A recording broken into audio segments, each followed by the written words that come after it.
meeting a team from Kansai Nerolac Paints India, and let me congratulate you for having a whole setup over here and everyone from the marketing, technical, business development side. So I'm speaking to Mr. Sadasivan. Yeah. Yeah, and Mr. Mitesh. Yes. Right. So you can just tell me what are the trends and technologies happening in the surface and coatings industry, and then maybe you can tell me a little bit more about the technologies that you've mentioned over here and some of the innovations that you're working on. Right, sir? Should I take it in my hand? Will do, sir. First and foremost, I would like to mention about the importance of coatings Right, sir. in selling any product, be it a car or be it a bike or be it any automobile. The first and foremost thing which is important is its aesthetic appeal, how it looks to the customer. That is the first thing which anybody sees. Then comes the engine, then comes the fuel efficiency, then comes the interior. But from a distance, if I see an automobile, it's the paint or it's the exterior looks that really decides whether it is going to sell in the market or not. So we are leaders in automotive coatings in India, and we are the first one to bring a revolution in India as far as a new concept of painting is concerned. Like the traditional painting was applying a primer, baking it, sanding it, then applying a base coat and clear coat. But we are the pioneers in a way we have cut short that process to a more compact process called a three-wet system. You can see this mentioned in this. This is a three-wet system. It is called a three-coat, one bake. So biggest advantage is you get the corrosion resistance, you get all the properties. Added to it, you get the aesthetic appeal, what it's like. There is a very recent technology. In fact, whichever car makers they come in, they're going to adopt this. It's going to new technology. Anybody who comes in, they will be going for 3C1B application because it saves a lot of space, it saves a lot of money, and the cost per unit is reduced. That's the basic thing about that technology.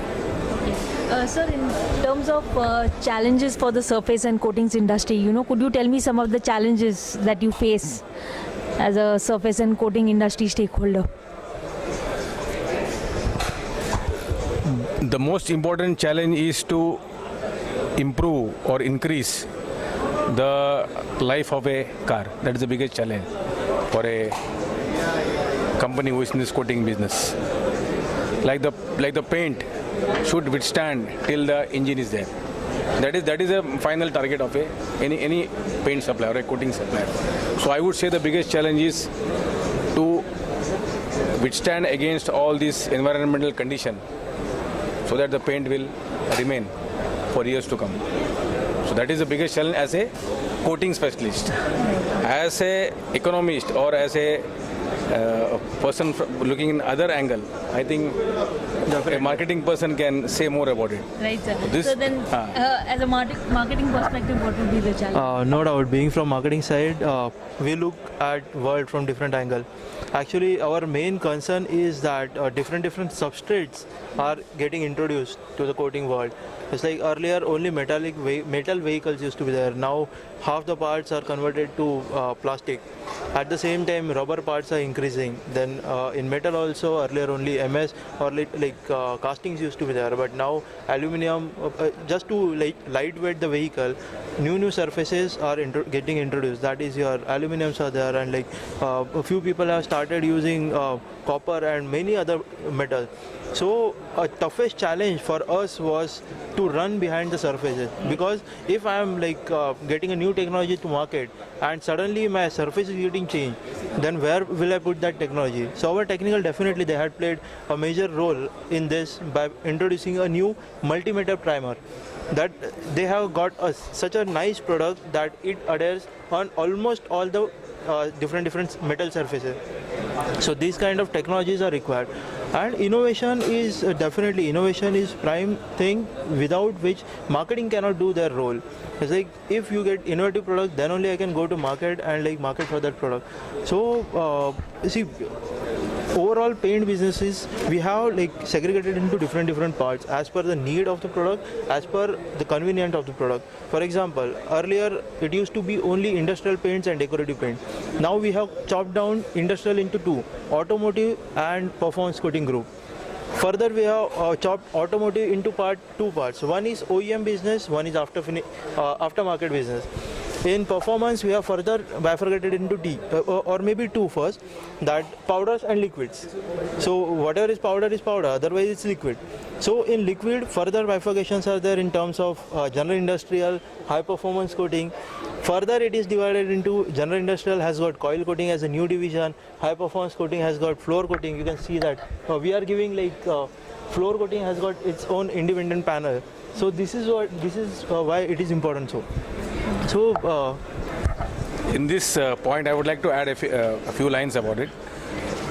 20 years down the line, there was one physician whom everybody used to go for any ailment. But now it has changed. Now there is an orthopedic surgeon, there is a neurologist, there is a nephrologist, there is an ophthalmologist. So the same way we have bifurcated our paint business. Paint is, everybody will think it's a paint. But now for us it's many divisions like paint, automobile, other segment, floor coating, industrial coating. So to have more focus, we have done this diversification. So we can develop in a better way. Thanks, sir. Sir, in terms of colors, you rightly mentioned that first thing that comes to your mind is a color. Now, in terms of color, you can see a lot of these, glossy colors, shiny colors, and then there are these matte finish. So, preferences plus colors, there's red, blue, grey, silver. So many, transitions have happened in color. Definitely. So, in terms of growth, how do you see color moving forward? How is it going to change? What's going to happen in the future? Because that is one thing consumers will look at.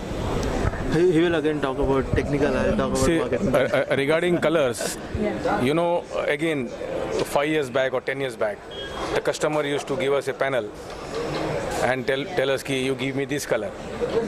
Things have changed now. Just like a fashion designer, Yeah. we have also appointed an expert, color expert. She is a part of our technical team. She does surveys, market surveys. She visits India. She goes to other countries. She sees the trend of the dress, of the everything like jewelry, other things. And she goes to parking lot. She goes to mall and she studies the color movement. And she collects the data where in one sheet of paper we can see the popularity survey, like how much silver is doing, how much black is doing, how much red is doing. So based on that inputs, we make a color palette in our R&D. So when a new customer comes to us, we present the palette to them. So for them, the things are now at a single place. They need not go here and there. So we give them the survey report and we give them the palette. So they sit down and select the palette. This is one way of doing this. Of course, the second thing, what a customer gives the panel, it is still on. Like a company like Honda, they have got Honda standards. The color is selected by Honda Japan.